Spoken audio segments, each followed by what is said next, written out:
সূরা আল মুমতাহানা। বিসমিল্লাহির রহমানির রহিম।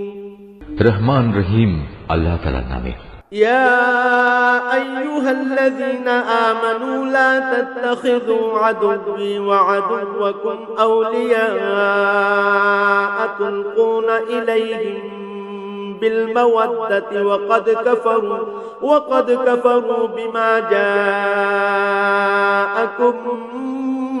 من الحق يخرجون الرسول وإياكم أن تؤمنوا بالله ربكم إن كنتم خرجتم جهادا في سبيلي وابتغاء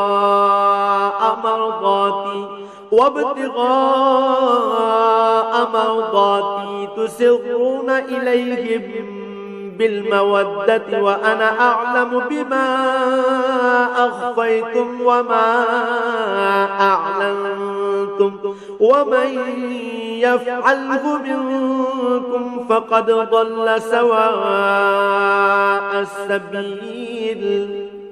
হে ঈমানদার ব্যক্তিরা, তোমরা কখনো আমার ও তোমাদের দুশমনদের নিজেদের বন্ধু হিসেবে গ্রহণ করো না। এটা কেমন কথা? তোমরা তাদের প্রতি বন্ধুত্ব দেখাচ্ছ, অথচ তোমাদের কাছে যে সত্য দিন এসেছে তারা তা অস্বীকার করছে। তারা আল্লাহর রসুল এবং তোমাদের জন্মভূমি থেকে বের করে দিচ্ছে শুধু এ কারণে তোমরা তোমাদের মালিক আল্লাহর উপর ঈমান এনেছ। যদি তোমরা সত্যি আমার পথে জিহাদ ও আমার সন্তুষ্টি অর্জনের লক্ষ্যে ঘরবাড়ি থেকে বেরিয়ে থাকো, তাহলে কিভাবে তোমরা চুপে চুপে তাদের সাথে আবার বন্ধুত্ব পাতাতে পারো? তোমরা যে কাজ গোপনে করো আর যে কাজ প্রকাশ্যে করো আমি তা সম্যক অবগত আছি।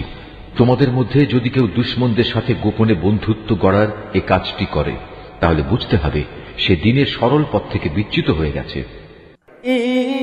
يثقفوكم يكونوا لكم أعداء ويبسطوا إليكم أيديهم وألسنتهم بالسوء وودوا لو تكفرون। অথচ এরা যদি তোমাদের কাবু করতে পারে তাহলে এরা তোমাদের শত্রুতে পরিণত হবে। শুধু তাই নয়, এরা নিজেদের হাত ও কথা দিয়ে তোমাদের অনিষ্ট সাধন করবে। আসলে এরা এটাই চায় যে তোমরাও তাদের মতো কাফের হয়ে যাও। تنفعكم أرحامكم ولا أولادكم يوم القيامة يفصل بينكم والله بما تعملون بصير। কিয়ামতের দিন তোমাদের আত্মীয় স্বজন ও সন্তান সন্ততি তোমাদের কোনোই উপকারে আসবে না। সেদিন আল্লাহ তাআলা তোমাদের মাঝে বিচার ফয়সালা করে দেবেন। তোমরা যা করো আল্লাহ তাআলা তার সব কিছুই দেখেন। قد كانت لكم أسوة حسنة في إبراهيم والذين معه إذ قالوا لقومهم إنا براء منكم ومما تعبدون من دون الله كفرنا بكم وبدا بيننا وبينكم العداوة والبغضاء أبدا حتى تؤمنوا بالله وحده إلا قول إبراهيم لأبيه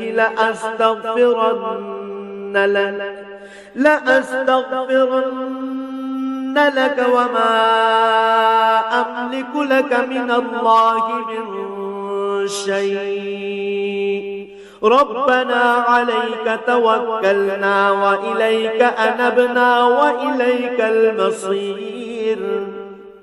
তোমাদের জন্য ইব্রাহিম ও তার অনুসারীদের ঘটনার মাঝে রয়েছে অনুকরণযোগ্য আদর্শ। যখন তারা তাদের জাতিকে বলেছিল, তোমাদের সাথে এবং তোমরা যাদের আল্লাহর বদলে উপাসনা করো তাদের সাথে আমাদের কোনোই সম্পর্ক নেই। আমরা তোমাদের এসব দেবতাদের অস্বীকার করি।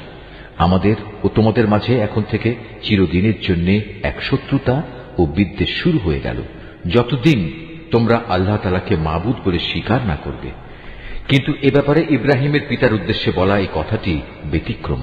যখন সে বলেছিল, আমি তোমার জন্য আল্লাহর দরবারে অবশ্যই ক্ষমা প্রার্থনা করব। অবশ্য আল্লাহর কাছ থেকে ক্ষমা আদায় করার আমার কোনো এখতিয়ার নেই। ইব্রাহিম ও তার অনুসারীরা বলল, হে আমাদের মালিক, আমরা তো কেবল তোমার উপর ভরসা করেছি এবং আমরা তোমার দিকেই ফিরে এসেছি এবং আমাদের তো তোমার দিকেই ফিরে যেতে হবে। ربنا لا تجعلنا فتنة للذين كفروا واغفر لنا ربنا إنك أنت العزيز الحكيم। হে আমাদের মালিক, তুমি আমাদের জীবনকে কাফেরদের নিপীড়নের নিশানা বানিও না। হে আমাদের মালিক, তুমি আমাদের গুনাহখাতা মাফ করে দাও। অবশ্যই তুমি পরাক্রমশালী ও পরম কুশলী। لقد كان لكم فيهم أسوة حسنة لمن كان يرجو الله واليوم الآخر ومن يتول فإن الله هو الغني الحميد। তাদের জীবন চরিত্রের মাঝে অবশ্যই তোমাদের জন্য এবং সেসব লোকের জন্য অনুকরণযোগ্য আদর্শ রয়েছে যে ব্যক্তি আল্লাহ তাআলা এবং শেষ বিচারের দিনে কিছু পাবার আশা করে। আর যদি কেউ আল্লাহ তাআলা থেকে মুখ ফিরিয়ে নেয়, সে যেন জেনে রাখে আল্লাহ তাআলা কারো মুখাপেক্ষী নন এবং তিনি সকল প্রশংসার মালিক।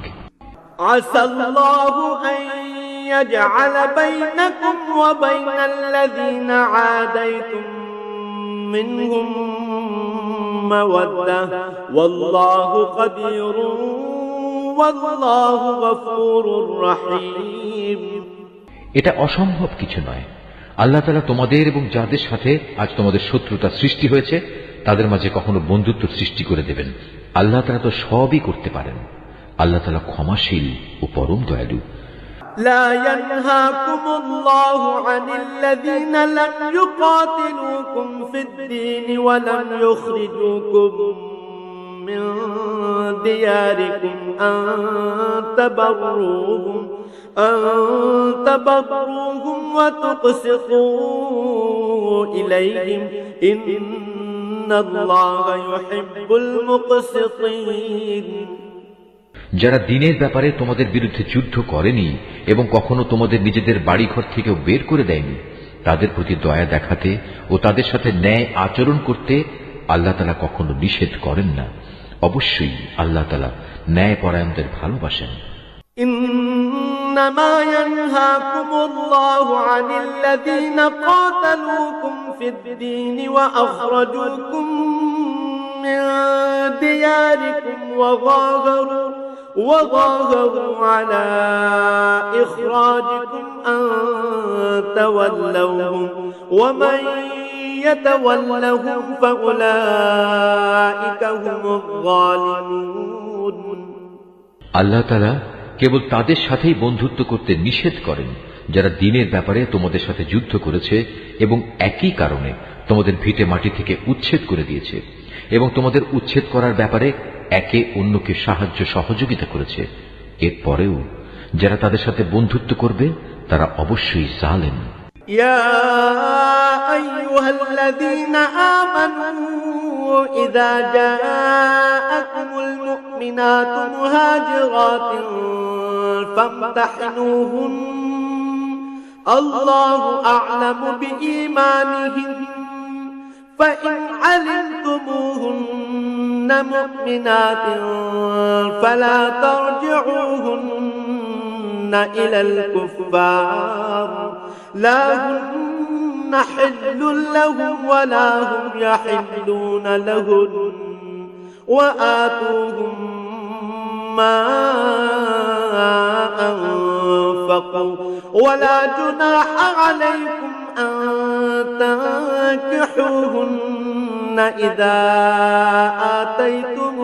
آتيتموهن أجورهن ولا تمسكوا بعصم الكوافر واسألوا ما أنفقتم وليسألوا ما أنفقوا ذلكم حكم الله يحكم بينكم والله عليم حكيم। হে ঈমানদার ব্যক্তিরা, যখন কোন ঈমানদার নারী হিজরত করে তোমাদের কাছে আসে তখন তোমরা তাদের ঈমানের ব্যাপারটা ভালো করে পরখ করে নিও। যদিও তাদের ইমানের বিষয়টা আল্লাহ তাআলাই ভালো জানেন। অতঃপর একবার যদি তোমরা জানতে পারো তারা আসলেই ইমানদার, তাহলে কোনো অবস্থায় তাদের তোমরা কাফেরদের কাছে ফেরত পাঠাবে না। কারণ যারা ইমানদার নারী তারা তাদের কাফের স্বামীদের জন্য আর কোনো অবস্থায় হালাল নয়, এবং যারা কাফের তারাও তাদের ইমানদার স্ত্রীদের জন্য হালাল নয়। তবে এমন হলে তোমরা তাদের আগের স্বামীদের দেয়া মোহরানার অংশ ফেরত দিয়ে দিও। অতঃপর তোমরা কেউ যদি তাদের বিয়ে করো তাহলে এতে তোমাদের কোনো গুনাহ হবে না। অবশ্য তোমাদের এজন্য তাদের মোহর আদায় করে দিতে হবে। একইভাবে তোমরাও কাফের নারীদের সাথে দাম্পত্য সম্পর্ক বজায় রেখো না। এক্ষেত্রে তোমরা তাদের যে মোহর দিয়েছ তা তাদের থেকে চেয়ে নাও। একই নিয়মে যারা কাফের স্বামী তারা তাদের মুসলমান স্ত্রীদের যে মোহর দিয়েছে তাও ফেরত চেয়ে নেবে। এটাই হচ্ছে আল্লাহর বিধান। এভাবেই তিনি তোমাদের মাঝে এই বিষয়টির ফয়সালা করে দিয়েছেন। আর আল্লাহ তাআলা মহাজ্ঞানী ও পরম কুশলী। وَإِن فَاتَكُمْ شَيْءٌ مِّنْ أَزْوَاجِكُمْ إِلَى الْكُفَّارِ فَعَاقَبْتُمْ فَآتُوا الَّذِينَ ذَهَبَتْ أَزْوَاجُهُم مِّثْلَ مَا أَنفَقُوا وَاتَّقُوا اللَّهَ الَّذِي أَنتُم بِهِ مُؤْمِنُونَ। তোমাদের স্ত্রীদের মধ্যে কেউ যদি তোমাদের হাতছাড়া হয়ে কাফেরদের কাছে চলে যায়, পরে যখন সুযোগ আসবে তখন যারা তাদের হাতছাড়া হয়ে গেছে তাদের তারা যে পরিমাণ মোহর দিয়েছে তোমরাও তার সমপরিমাণ মোহর আদায় করে দেবে। তোমরা সে আল্লাহ তাআলাকে ভয় করো যার উপর তোমরা ঈমান এনেছো। يا أيها النبي إذا جاءك المؤمنات يبايعنك على أن لا يشركن بالله شيئا ولا يسرقن ولا يزنين ولا يقتلن أولادهن ولا يأتين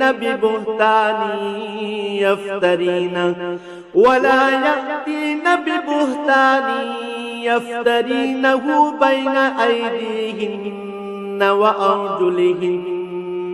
وأرجلهن ولا يعصينك في معروف فبايعهن واستغفر لهن الله إن الله غفور رحيم। হে নবী, যখন কোন ঈমানদার নারী তোমার কাছে আসবে এবং এই বলে তোমার কাছে আনুগত্যের শপথ করবে তারা আল্লাহর সাথে কাউকে শরীক করবে না, চুরি করবে না, ব্যভিচার করবে না, নিজেদের সন্তানদের হত্যা করবে না, নিজ হাত ও নিজ পায়ের মাঝখান সংক্রান্ত বিষয় তথা অন্যের ঔরসজাত সন্তানকে নিজের স্বামীর বলে দাবি করার মারাত্মক অভিযোগে অভিযুক্ত হয়ে আসবে না এবং কোন সৎ কাজে তোমার নাফরমানি করবে না, তাহলে তুমি তাদের আনুগত্য গ্রহণ করো এবং তাদের আগের কার্যকলাপের জন্য আল্লাহর কাছে ক্ষমা প্রার্থনা করো। আল্লাহ তাআলা অবশ্যই ক্ষমাশীল ও পরম দয়ালু। يا أيها الذين آمنوا لا تتولوا قوما غضب الله عليهم قد يئسوا من الآخرة كما يئس الكفار من أصحاب القبور। হে ঈমানদার ব্যক্তিরা, আল্লাহ তাআলা যে জাতির উপর গজব দিয়েছেন তাদের সাথে বন্ধুত্ব করো না। তারা তো শেষ বিচারের দিন সম্পর্কে সেভাবেই নিরাশ হয়ে পড়েছে যেমনি ভাবে কাফেররা তাদের কবরের সাথীদের ব্যাপারে হতাশ হয়ে গেছে।